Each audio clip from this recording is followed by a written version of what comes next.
afternoon. So, I didn't really want to start this way, actually, but if we're going to be honest with each other about the way that feedback forges our character, I kind of feel like we have to start with middle school. Do we not have to start with middle school? So, yeah, that's me in middle school. In addition to extremely advanced fashion sense, as you can see, in middle school, I wanted to be where you are. My dream was to fly. And in high school, I worked for an aviation company and thought very seriously about pursuing flying either at the Air Force Academy or at the Naval Academy. By the way, let me just pause because I'm feeling a little alone in this. Middle school was not kind to me. Can we agree on that? For how many of you was middle school not kind? Awesome. As I tell my daughter, my youngest is now 12, as I tell her, honey, if you peak in middle school, it's really not a good sign.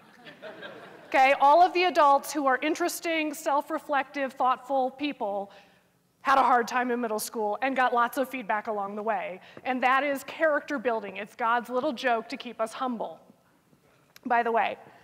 So if we fast forward a few years, I really have my heart set on flying, but as I start to look into it, I discover that at that time, women were not allowed to fly combat class aircraft. And in my Top Gun-fueled mind, that meant that I was not allowed to fly what was worth flying.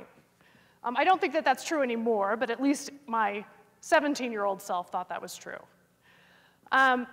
So I shifted gears a little bit. I had my heart set on going to Stanford for college. I didn't get in. I went to Occidental College, which ended up being a terrific place for me. I did well. I had my heart set on going to Yale Law School. I, say it with me, didn't get in. And I ended up at Harvard Law School. And at Harvard Law School, during my first year, I took the negotiation course, and I met Roger Fisher. And Roger Fisher was an extraordinary person. He fought in World War II in both the Atlantic and the Pacific theaters.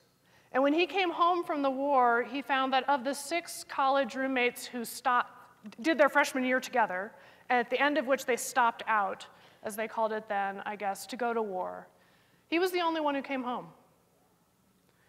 And the rest of his life was really motivated by a sense that we have to find better ways to deal with conflict. And so taking his negotiation course was not just an education in negotiation, it was also an education in the world and what was important and why we were on this earth and what we should be trying to do together. And so I started acting as a teaching assistant and a research assistant, and when I graduated, I came on full-time with the negotiation project. And that's been my career ever since. We're going to talk today about feedback, and let me say a little bit about what I mean by feedback. Because I think it's easy for people to think, well, feedback is official stuff, like you do or don't get into the program that you wanted to get into, grades are feedback, annual performance reviews are feedback. That's all true. But when we talk about feedback this afternoon, I'm really talking about all of the spoken and unspoken feedback, the formal and informal feedback that we get every day, the indicators from other people about the way that we are impacting them and the world. And so part of what's hard about feedback is sometimes figuring out whether something is feedback, right? Like you don't get a response to your email. Is that feedback? Are they just busy? And if they're busy, why aren't you a higher priority even though they're busy? Maybe that's feedback. So the way that we came to this feedback question was really, I came on board in the early 90s. We were teaching from Getting to Yes, which Roger Fisher, Bruce Patton, and Bill Urey wrote in 1979. They founded the Harvard Negotiation Project.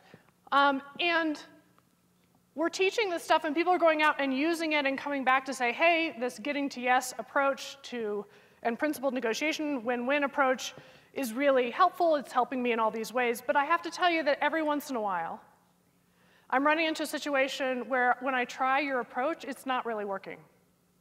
And in fact, when I try to use it, I actually think it might be making things worse. Now, Harvard being Harvard, we had a reaction that was maybe typical to that feedback, which was, well, if our approach isn't working for you, obviously there's something wrong with you. Yes? Like maybe you're not doing it right, maybe you need a remedial course. I mean, clearly you have to hire us as consultants, and we'll come in and show you how to get it done. But eventually I think we came to our senses and thought, well, maybe there's something here to learn. If getting yes talks about separating the people from the problem, what if the people are the problem? What if there's so little trust in the relationship that we're having trouble getting anything done together? And that's the work that really created a book called Difficult Conversations, which we wrote about 20 years ago now. So I've spent the last 20 years of my career traveling the world helping leaders with their toughest conversations. And on that list of toughest conversations, 100% of the time are feedback conversations. And that led us to get curious about what was going wrong in these conversations. And for the first 10 years, we did what I think everybody does, which is we said, well, we can help you with that. And we focused on training givers how to give feedback more clearly, more effectively, more often. How many of you already in your careers at one of the academies or professionally have taken a session on how to give feedback? You've been in some kind of training. Great. Was it helpful? Your enthusiasm is overwhelming.